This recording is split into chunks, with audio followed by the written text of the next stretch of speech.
Tessa's wedding day became her worst nightmare when the man she loved rejected her 30 minutes before the ceremony because she couldn't walk. Abandoned, humiliated, broken. But then a stranger appeared in that church garden. A single father who would do something so unexpected, so powerful, that it would rewrite both their destinies. This is what happened next. Before we continue, please tell us, where in the world are you tuning in from? We love seeing how far our stories travel. The sound hit Malcolm first, deep, gasping sobs that seemed to tear through the spring air like a wound opening. He froze mid-step, his hand on his daughter's shoulder, just outside the side entrance of Riverside Community Church in Burlington, Vermont. It was the kind of crying that made your chest tighten, the kind that spoke of something shattered beyond repair. "Daddy, what's that sound?" 6-year-old Autumn whispered, her eyes wide. Malcolm hesitated. They were here for a birthday party. His daughter's classmate was celebrating in the community hall at 2 o'clock. It was May 14th, 2023, a beautiful Saturday morning, and they had arrived early to help set up. This wasn't their business. Whatever was happening around that corner, in the side garden of the church, had nothing to do with them. But the crying continued, raw, desperate, the sound of someone whose world had just collapsed. "Stay right here, sweetheart," Malcolm said quietly, positioning Autumn by the door. "Don't move. I'll be right back." He walked around the corner and stopped dead. A woman sat in a wheelchair in the church garden, surrounded by fallen white rose petals. She was wearing a wedding dress, an elaborate gown with delicate lace sleeves and a train that pooled around her wheelchair like melting snow. Her blonde hair was styled in an intricate updo with small white flowers woven through it. Her makeup, clearly applied with painstaking care, was now streaked down her face. She was completely alone. On what was obviously supposed to be her wedding day, the woman's hands trembled as they gripped the arms of her wheelchair. Her shoulders shook with each sob. She hadn't noticed Malcolm yet, lost in her own devastation, and he stood there frozen, uncertain whether to approach or retreat, whether his presence would be an intrusion or a kindness. The decision was made for him when she looked up. Her hazel eyes met his, and for a moment they just stared at each other. She looked startled, then embarrassed, then resigned, as if she'd already lost so much dignity today that one more witness to her pain hardly mattered. "I'm sorry," she said, her voice hoarse and broken. "I didn't think anyone would see me out here." Malcolm took a cautious step forward. "Are you okay?" The moment the words left his mouth, he wanted to take them back. She was clearly not okay. Nothing about this scene suggested okay. A bitter, hollow laugh escaped her throat. "Am I okay?" She gestured at herself. The dress, the wheelchair, the tears, the garden that should have been filled with wedding guests but was empty except for the two of them. Today was supposed to be my wedding day. I'm in my dress, the guests are arriving, and my fiancé just told me 30 minutes ago that he can't marry me. The words landed like a physical blow. "He can't do it," she continued, her voice wavering between rage and heartbreak. "He looked me in the eyes this morning and told me he can't marry me. Not because he doesn't love me, not because we're not compatible, but because of this." She slapped the arm of her wheelchair, the sound sharp in the quiet garden. "Because I can't walk." Malcolm felt his stomach drop. "What?" "He can't marry someone in a wheelchair," she said, each word deliberate and cutting. "He said he tried. He said he really, really tried to be okay with it. But looking at me in this dress, knowing I'd never walk down the aisle the way we'd planned, knowing our future would be complicated, he couldn't do it. So he left, just walked out of the church, left me here, in this dress, in front of 200 people. The silence that followed was suffocating. Malcolm stood there, this complete stranger in a church garden, watching a woman's world disintegrate in real time. He'd experienced pain in his life, the kind that carved deep grooves into your soul. But this, being rejected on your wedding day, in your wedding gown, for something completely beyond your control, this was a cruelty he couldn't fathom. 8 months ago, the woman said suddenly, her voice quieter now, almost detached. I was working at a veterinary clinic. I loved my job. I loved the animals. I was good at what I did. She stared at her hands, at the engagement ring still on her finger. There was an accident. A storage rack collapsed on me. The weight, it crushed my spine. The surgery saved my life, but... She trailed off, her jaw tightening. I'm paralyzed from the waist down. I'll never walk again. Malcolm's heart cracked a little wider. Tyler, my fiancé, he said he'd stay. He visited me in the hospital. He held my hand during rehab. He said it didn't matter, that we'd get through this together. We postponed the wedding for 6 months so I could focus on recovery. He seemed supportive. He said all the right things. And I believed him. I thought he meant it. But he didn't? No. The word came out like a sigh, like the last bit of air leaving a deflating balloon. 3 weeks ago, I started noticing changes. Small things. He stopped holding my hand. He'd flinch when he had to help me with the wheelchair. When he looked at me, there was this doubt in his eyes. But I told myself I was imagining it. I wanted so badly to believe he loved me enough. She wiped at her face with the back of her hand, smearing mascara across her cheek. This morning, I was in the bridal room with my sister Naomi getting ready. I was nervous, but excited. And then Tyler walked in. He wasn't supposed to see me before the ceremony. Bad luck, you know? A bitter laugh. He said he needed to talk. And he told me he couldn't do it. That he'd been trying to convince himself for months that he could handle this, but he couldn't. That he wanted a normal life, with a normal wife. The last words came out strangled, and fresh tears spilled down her face. He said he was sorry. As if sorry could fix this.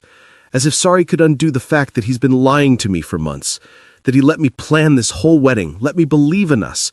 Let me stand here today thinking I was about to marry the love of my life, when all along he was just trying to find the courage to abandon me. Malcolm felt anger rising in his chest, not at this woman, but at the man who'd done this to her. At the cowardice it took to wait until the wedding day itself to break someone's heart. At the cruelty of letting her hope right up until the last possible moment. But anger wouldn't help her now. I'm so sorry, Malcolm said, and he meant it with every fiber of his being. The woman looked at him, really looked at him, as if trying to understand why this stranger was still standing here listening to her pain. The worst part, she said, her voice cracking, everyone will understand. They'll say Tyler was brave for trying. They'll say it's understandable that he couldn't handle being married to someone disabled. They'll pity me. Poor paralyzed Tessa rejected at the altar. For the rest of my life, this will be my story, the bride who was left because she couldn't walk. Tessa. So that was her name. That won't be your story, Malcolm heard himself say. She looked at him skeptically. How do you know? Because you get to decide what your story is, he said firmly. Not him, not the people inside that church. You. What happened today doesn't define you. It defines him. It shows who he is, and it's not pretty. But it doesn't say anything about your worth. Tessa's eyes filled with fresh tears, but something in her expression shifted slightly. That's easy to say when you're not the one sitting in the wheelchair. You're right, Malcolm acknowledged. I can't know what you're feeling right now, but I do know what it's like to be abandoned by someone who promised to stay. The words hung in the air between them. Tessa studied his face, and Malcolm could see her mind working, trying to piece together what he meant. I'm a single father. My daughter, the little girl I told to wait by the door, her name is Autumn. She's 6 years old, and she has epilepsy. Understanding flickered across Tessa's face. Her mother left us when Autumn was 2, Malcolm continued, the old wound still tender even after 4 years. She said she wasn't ready for the responsibility, said she couldn't handle the seizures, the hospital visits, the constant worry. She wanted a different life. So she walked away, just like that, left both of us. I'm sorry, Tessa whispered. Malcolm shook his head. I'm not telling you this for sympathy. I'm telling you because I understand what it feels like when someone you love decides you're not worth the difficulty, when they choose convenience over commitment. And I'm telling you that it says everything about them and nothing about you. Tessa's hands had stopped trembling. She was listening now, really listening. For a long time after my wife left, I thought maybe she was right, Malcolm admitted. Maybe I wasn't enough. Maybe Autumn and I were too much work. Maybe we didn't deserve someone who would stay. But then I realized something. What? Tessa asked softly. Love, real love, isn't about finding someone when life is easy. It's about choosing to stay when life gets hard. It's about looking at someone's challenges and saying, I'm here. I'm not going anywhere. Your fiancé failed that test, but that doesn't mean you're not worthy of someone who will pass it. The garden fell quiet, except for the distant sound of birds and the rustle of leaves in the spring breeze. Tessa looked down at her engagement ring, then slowly, deliberately, she pulled it off her finger and set it in her lap. Tyler told me this morning that he wanted a normal wife, someone who could walk beside him, someone whose life wouldn't require accommodations or adjustments, someone easier. Then he wanted the wrong things, Malcolm said simply. Before Tessa could respond, they heard small footsteps and both turned to see Autumn peeking around the corner. She'd clearly ignored her father's instruction to stay put. Daddy, you've been gone a long time. Then her eyes landed on Tessa. They went wide. Wow, you look like a princess. Despite everything, despite the tears and the heartbreak and the ruined wedding, Tessa laughed. It was small and watery, but it was real. Thank you, sweetie, Tessa said. I'm Tessa. I'm Autumn. The little girl walked closer, completely unfazed by the wheelchair, the tears, or the dramatic scene she'd stumbled into. Why are you sad? Princesses aren't supposed to be sad. Sometimes even princesses have bad days, Tessa said gently. Autumn considered this seriously, then nodded. My daddy always says bad days don't last forever, and that the sun always comes back, even after the rain. Malcolm felt his heart swell with pride at his daughter's kindness. That's very wise, Tessa said. Can I sit with you? Autumn asked. You look like you could use a friend.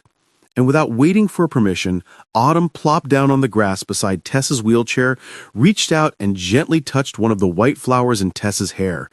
These are so pretty, Autumn said. Did someone special put them there? My sister did, Tessa said softly. This morning, before... She didn't finish the sentence, but Autumn seemed to understand that something sad had happened. Well, I think you look beautiful, Autumn declared with the absolute certainty that only a 6-year-old could muster.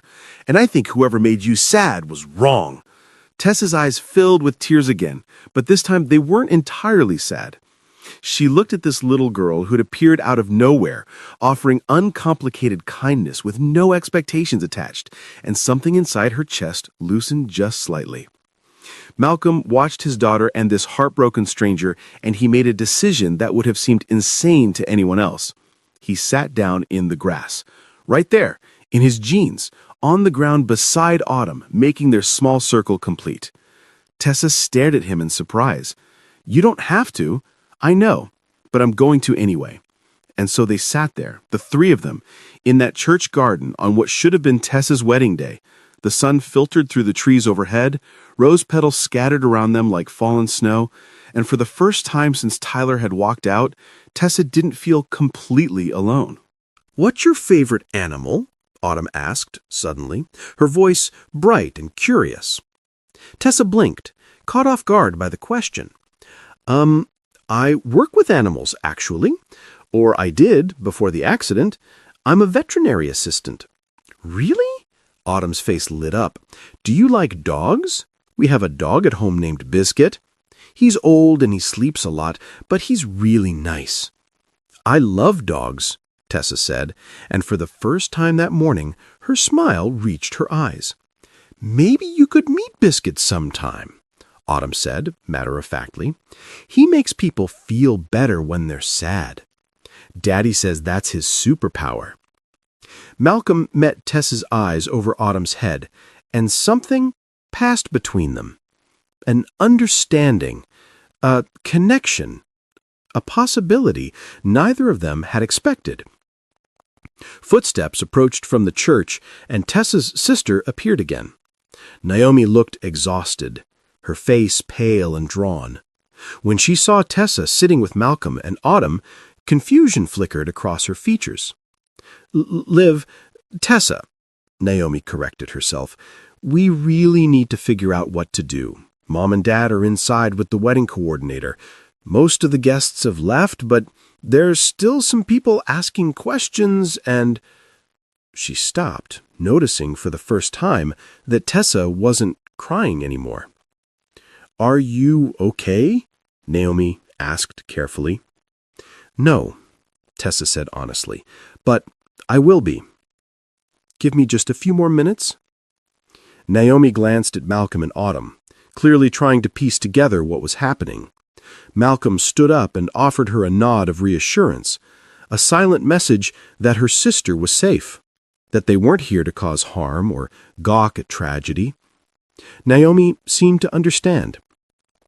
A few more minutes, she agreed softly. Then we need to get you out of that dress and go home. After Naomi disappeared back into the church, Autumn turned to Tessa with sudden determination. You know what? The little girl announced, I think we should have a party right here, a happy party, to make up for the sad one. Autumn, Malcolm started, but Tessa interrupted. Actually, that sounds perfect. Autumn beamed and immediately started gathering rose petals from the ground, arranging them in a small pile. These can be decorations. And Daddy, you have your phone, right? Can we play music? Malcolm pulled out his phone, scrolling through his playlist. What kind of music do princesses like? Tessa's laugh was genuine this time. I haven't been asked that question in a very long time. Then it's about time someone asked, Malcolm said, and he pressed play. Soft acoustic music drifted from his phone speaker, nothing grand or dramatic, just gentle guitar and a warm voice singing about new beginnings. Autumn handed Tessa a small bouquet of rose petals she'd arranged. Every princess needs flowers, she said seriously. Tessa accepted them, holding the delicate petals in her palm, and something shifted inside her. This wasn't the wedding she'd planned. This wasn't the celebration she'd imagined. But in this strange, unexpected moment, sitting in a garden with a kind stranger and his daughter, she felt something she hadn't felt in months. She felt seen. Not as the woman in the wheelchair, not as the rejected bride, not as someone to pity or fix or carefully avoid, just as Tessa. Thank you, she whispered, looking at Malcolm. You didn't have to stop. You didn't have to stay. You didn't have to do any of this. Yes, I did, Malcolm said quietly. Sometimes the most important thing we can do is just show up, even when it's not our place, even when it's uncomfortable. Especially then. Tessa studied his face, the sincerity in his eyes, the gentle way he spoke, the ease with which he'd sat down in the grass beside a crying stranger. This man, whoever he was, understood something fundamental about kindness that Tyler had never grasped. That it wasn't about grand gestures or perfect words, it was about presence, about staying, about sitting in the mess with someone and not running away. I don't even know your name, Tessa said suddenly, realizing they'd been sitting here for 20 minutes and she'd never asked. Malcolm, he said. Malcolm Foster. Well, Malcolm Foster, you might have just saved my life today. I didn't save anything, Malcolm said gently. I just reminded you of what you already know, that you're stronger than this moment, and that what happened today doesn't get to write the rest of your story. They sat together a while longer, the three of them, as the sun climbed higher in the sky. Autumn chattered about school and Biscuit the dog and her favorite books. Tessa found herself actually listening, actually engaging, actually feeling something other than crushing despair. When it was finally time to go, when Tessa's parents emerged from the church, looking weary and worried, Malcolm stood up and brushed grass from his jeans. "I should let you go, but before I do, can I give you something?" Tessa nodded. Malcolm pulled a small notepad from his pocket, scribbled something down, and handed her the paper. It was his phone number. "I'm not trying to be weird or inappropriate, and there's no pressure, but if you ever need someone to talk to, someone who understands what it's like to be abandoned by someone who should have stayed, I'm here, even if it's just to listen." Tessa took the paper, her fingers trembling slightly. "Why are you being so kind to me? You don't know me." "Maybe that's exactly why. Because sometimes strangers can offer something that people who know us can't. Distance, objectivity, and the freedom to be honest without worrying about what they'll think of you tomorrow." He knelt down beside her wheelchair, not towering over her, but meeting her at eye level, quite literally. "Tessa, I don't know what your life looks like from here.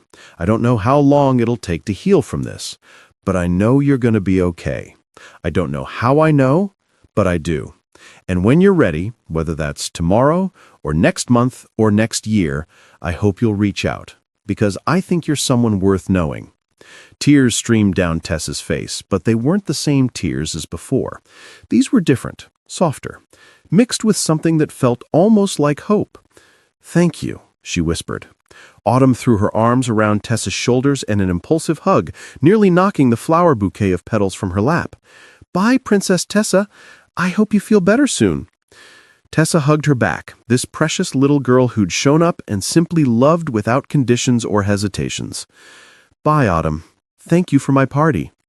As Malcolm and Autumn walked away, hand in hand, Tessa sat there with the piece of paper in her hand. She looked down at it, at the phone number, at the name written above it in neat handwriting, Malcolm Foster. She didn't know if she'd call. She didn't know if she'd ever see him again. She didn't know anything, except that for the first time since Tyler had walked out, she didn't feel completely broken. Her father approached, his face etched with concern and barely suppressed rage at Tyler. "Sweetheart, let's get you home." Tessa noted, folding the paper carefully and tucking it into the bodice of her wedding dress right over her heart. As her father wheeled her toward the parking lot, she glanced back at the garden one more time, at the scattered rose petals, at the place where a stranger and his daughter had sat with her and refused to let her be alone. And she thought, maybe this isn't the end. Maybe it's just the beginning of something I didn't see coming. That evening, as Tessa sat in her apartment, finally out of the wedding dress, wearing comfortable clothes, her hair unpinned and loose around her shoulders, her phone buzzed. She picked it up, expecting another message from Naomi or her mother checking on her. Instead, it was an unknown number. "Hi, Tessa. It's Malcolm. I just wanted to make sure you got home okay. No need to respond if you're not up for it. Just wanted you to know someone is thinking of you." Tessa stared at the message for a long moment. Her first instinct was to ignore it, to throw the phone across the room and crawl into bed and never come out. But something stopped her. The memory of Malcolm sitting in the grass, the sincerity in his eyes, the way he'd spoken to her not with pity but with respect, the way Autumn had called her a princess and meant it. Her fingers moved almost of their own accord. "I'm home. Thank you for today, for stopping, for staying. It meant more than you know." She hit send before she could change her mind. 3 minutes later, her phone buzzed again. "I'm glad, and I meant what I said. If you need someone to talk to, I'm here. No expectations. Just a friend who gets it." A friend? When was the last time someone had offered her that without wanting something in return? "I might take you up on that," she typed. "Fair warning, I'm kind of a mess right now." "Aren't we all?" came the reply. "Get some rest, Tessa. Tomorrow is a new day." She set her phone down and leaned back against the couch, exhausted but no longer drowning. The apartment was quiet. The the wedding that should have happened was over, and yet somehow, impossibly, she felt the tiniest flicker of something in her chest. Not happiness, not yet, but maybe, just maybe, hope. The days that followed were brutal. Tessa had to return wedding gifts, field calls from concerned relatives who'd heard what happened, deal with the pitying looks from neighbors who'd seen the decorations being loaded into the church that morning and put two and two together. Tyler sent one text. "I'm sorry. I hope you understand." She didn't respond. What was there to say? That she didn't understand? That sorry wasn't enough? That he'd destroyed her in a way she wasn't sure she'd recover from? Instead, she deleted his number and blocked him on every platform. But through it all, Malcolm texted.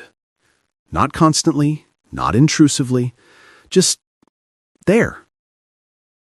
"How are you today? Saw a dog that looked like it had opinions. Made me think of your vet work. Autumn wants to know if you're feeling better. She drew you a picture. Can I send it?" Each message was a lifeline, a small reminder that someone out there saw her as more than the tragic wedding story. On the 5th day after the wedding that wasn't, Tessa found herself actually looking forward to Malcolm's texts. They'd started talking more, not about Tyler or the wedding, but about everything else. Books, movies, the challenges of single parenthood, the frustrations of physical therapy, the small joys that still existed, even in dark times. Malcolm told her about Autumn's latest school project, about how she'd insisted on making a get-well-soon card for someone she just met but already cared about. Tessa told him about her therapy sessions, about the anger she felt, about how some days she wanted to scream and other days she just wanted to disappear. And Malcolm never tried to fix it, never offered empty platitudes or toxic positivity. He just listened. And somehow, that was exactly what she needed. 2 weeks after the garden, Malcolm sent a message that was different from the others. Autumn has a school event on Friday. Nothing fancy, just a little art show where the kids display their projects. She's been working on a painting, and she's really proud of it. She asked if you'd want to come. No pressure at all, but I wanted to pass along the invitation. Tessa stared at the message for a long time. Going out, being around people, facing the world after everything that had happened. It terrified her. But something about the invitation, the casualness of it, the fact that it wasn't a grand gesture but a simple offer, made her want to say yes. "What time?" she typed. 6 p.m. at the elementary school. Fair warning, there will be juice boxes and very enthusiastic children. Tessa smiled, the first real smile she'd managed since the garden. "I think I can handle that." Friday evening arrived too quickly. Tessa spent an hour agonizing over what to wear, which was ridiculous because it was an elementary school art show, not a gala. But nothing felt right. Everything felt too formal or too casual or too much like trying too hard. Finally, she settled on jeans and a comfortable sweater. Simple, unpretentious, real. The school was buzzing with activity when she arrived. Parents milled around the hallway, admiring crayon drawings and clay sculptures displayed on tables. Children ran past, high on sugar and excitement. And there, near the back wall, was Malcolm. He spotted her immediately and smiled, warm, genuine, relieved that she'd actually come. "You made it," he said, walking over. "I almost didn't," Tessa admitted, "but Autumn invited me, and I don't break promises to 6-year-olds. Smart policy." Autumn appeared a moment later, her face lighting up like a firework. "Tessa, you came!" She threw her arms around Tessa without hesitation, and Tessa hugged her back, feeling something warm and healing in the embrace. "I wouldn't miss it," Tessa said. "I heard you made a painting." Come see, come see." Autumn grabbed Tessa's hand and pulled her toward a small easel. The painting was abstract, swirls of color with bright sunbursts and what might have been flowers or possibly birds. In the corner, in careful child handwriting, was the title, "When Bad Days End." "It's beautiful," Tessa said softly. "Tell me about it." "Well," Autumn began seriously, "the dark colors are the bad stuff, like when people are sad or scared or something hurts. But see the yellow and orange? That's when the bad day is ending and good things start happening, because Daddy always says bad days end. They always do." Tessa felt her throat tighten. "Your daddy is very smart." "I know," Autumn said proudly. For the next hour, Tessa found herself swept up in the simple joy of the evening. Autumn introduced her to friends. Malcolm stayed close but not hovering, giving her space to breathe while making sure she never felt alone. When a few parents gave Tessa curious looks, noticing the wheelchair, maybe wondering who she was, Malcolm didn't draw attention to it, didn't make a big deal, just treated her like anyone else. Which was, Tessa realized, all she'd ever wanted. As the evening wound down and families started leaving, Malcolm walked Tessa to her car. "Thank you for coming," he said. "Autumn hasn't stopped talking about you since that day at the church." "She's an amazing kid," Tessa said. "You're doing something very right." "I'm doing my best," Malcolm said. "That's all any of us can do." Tessa looked at him in the fading light of the parking lot. This man who'd appeared at the worst moment of her life, and had quietly, consistently shown up ever since. "Can I ask you something?" she said suddenly. "Anything." "Why? Why did you stop that day? Why did you stay? Why are you still here, texting me and inviting me to art shows and being kind to someone you barely know?" Malcolm was quiet for a moment, choosing his words carefully. "Because 4 years ago, when my wife left, I felt completely alone. Like I was drowning and everyone else was on the shore, watching but not helping. And I promised myself that if I ever saw someone drowning, I wouldn't just watch. I'd reach out, even if I was a stranger, even if it was awkward or inconvenient, because someone should have done that for me. And I can't go back and fix my past, but I can show up for someone else's present." Tessa felt tears gathering, but they weren't sad tears. They were something else, something softer. "You saved me that day," she whispered. "You don't think you did, but you did." "You saved yourself," Malcolm said gently. "I just reminded you that you could." Over the following weeks, something shifted. What had started as kindness evolved into friendship. Malcolm and Tessa began meeting for coffee, just casual conversations where they talked about everything and nothing. Autumn often joined them, coloring at the table while the adults talked. Tessa shared more about her life before the accident, her love for animals, her dreams of opening her own clinic someday, her fears that those dreams were over now. Malcolm listened and asked questions and never once suggested that her wheelchair made those dreams impossible. "Adaptations," he said simply when she expressed doubt, "not limitations. You find new ways to do the things you love." One afternoon, Tessa invited Malcolm and Autumn to visit the adaptive animal therapy program where she'd started volunteering part-time. It was her first step back into the world she loved, and she was nervous about how it would go. Malcolm and Autumn showed up with a homemade sign that read, "We're proud of you, Tessa." She'd cried when she saw it. Happy tears this time. Watching Malcolm interact with the therapy dogs, seeing how gentle he was with the animals and how patiently he helped Autumn learn proper handling techniques, Tessa felt something stir in her chest, something she'd thought was dead after Tyler. Attraction, interest, the flutter of possibility, but she pushed it down. It was too soon, too complicated. Malcolm was her friend, and she couldn't risk losing that by wanting more. 3 months after the garden, Autumn had a seizure. It happened late at night. Malcolm called Tessa at 2 a.m, his voice tight with barely controlled panic. "I'm sorry to call so late," he said. "Autumn had a bad one. We're at the hospital. She's stable now, but I needed to hear a friendly voice." "I'm on my way," Tessa said immediately. "You don't have to. I'm on my way," she repeated firmly. She arrived at the hospital 40 minutes later, navigating the sterile hallways until she found Malcolm in the waiting area. He looked exhausted, his hair disheveled, his eyes shadowed with the kind of fear that never fully left a parent in moments like these. Tessa wheeled herself over and took his hand. "She's okay," Malcolm said, more to convince himself than her. The doctors say she's stable, but it was bad, Tessa. Really bad. For a few minutes, I thought... He didn't finish the sentence. But she's okay, Tessa said firmly. She's here. You're here. That's what matters. They sat together in the waiting room until the doctors allowed Malcolm back to see Autumn. Tessa stayed, refusing to leave even when Malcolm assured her she could go home. You were there for me on my worst day. I'm here for yours.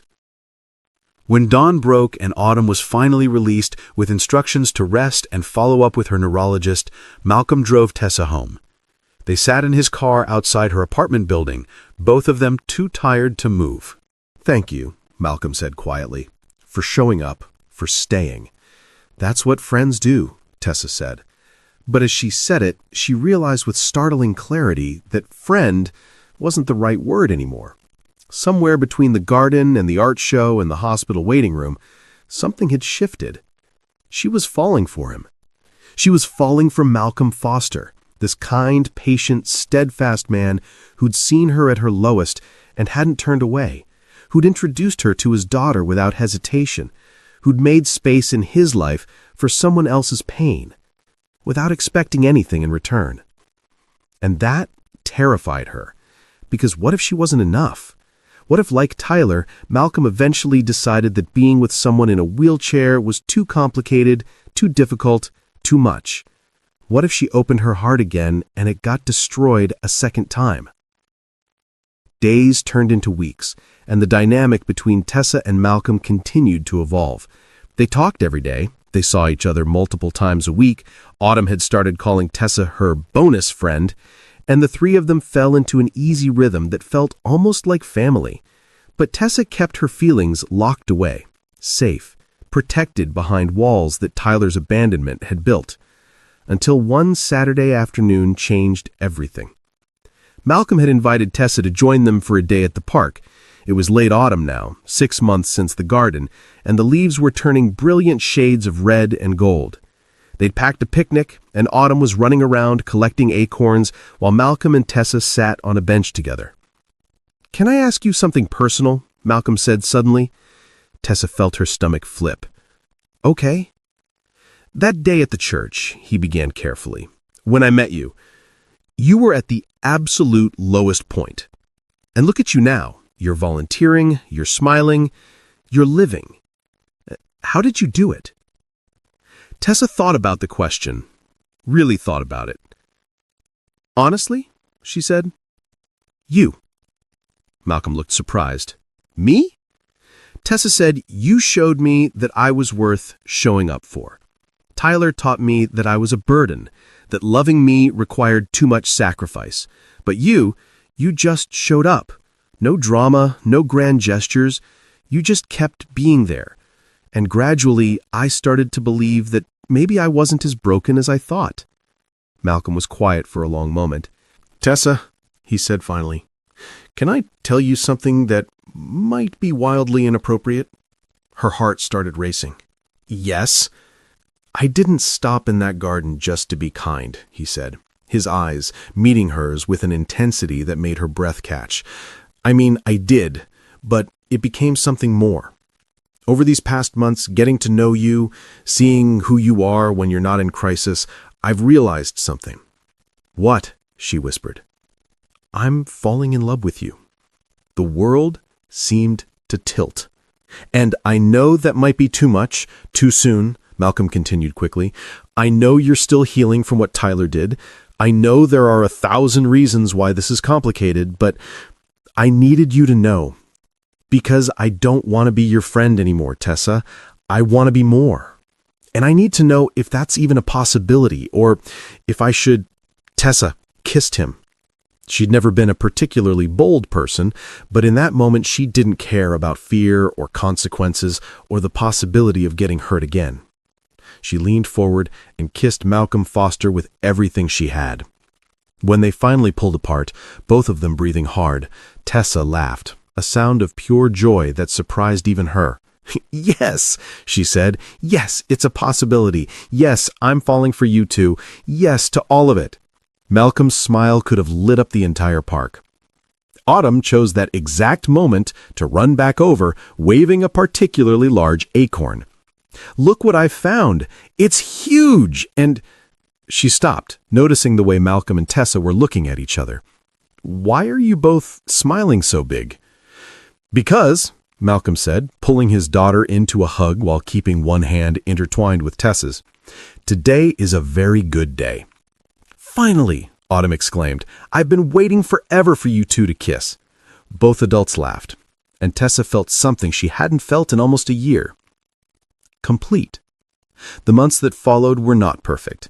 Tessa still had bad days, days when the trauma of the wedding that wasn't haunted her, days when she struggled with her disability and the ways her life had changed, days when doubt crept in and whispered that maybe she wasn't enough.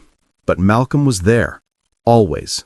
He adapted his car to make it easier for Tessa to transfer from her wheelchair, not because she asked, but because he paid attention and wanted to make her life easier. He learned about spinal cord injuries and accessibility and how to support her without infantilizing her. He introduced her to his family as his girlfriend, with pride, not hesitation. And when Tessa's PT appointments were particularly brutal, he showed up with takeout and terrible movies and the understanding that sometimes love looked like just sitting together in comfortable silence. Tessa, in turn, was there for Malcolm. When work stress mounted, she listened. When Autumn's seizures frightened him, she reminded him of his strength. When he doubted his abilities as a single parent, she showed him all the ways he was succeeding. They built a life together, not quickly, not perfectly, but authentically. One year after the garden, Malcolm took Tessa back to Riverside Community Church. She'd been nervous about returning. The place still held painful memories, the wedding dress, the tears, the humiliation. But Malcolm had asked her to trust him, and she did. They arrived in the late afternoon, the same spring sunlight filtering through the trees as it had that devastating May day. Malcolm wheeled Tessa toward the side garden, and her breath caught. It was filled with white roses, dozens of them. "Malcolm, what?" He knelt beside her wheelchair, at her level, and took both his hands in his. "Tessa, a year ago, I found you in this garden, on what should have been your worst day of life, and I've watched you transform that pain into strength. I've watched you reclaim your dreams, rebuild your confidence, and show me what real courage looks like." Tears were already streaming down her face. "You've shown Autumn what resilience means. You've shown me what it feels like to be truly seen and accepted. And you've proven that the right person doesn't see obstacles, they see opportunities to love better." He reached into his pocket and pulled out a small velvet box. "The first wedding dress you wore was meant for the wrong person.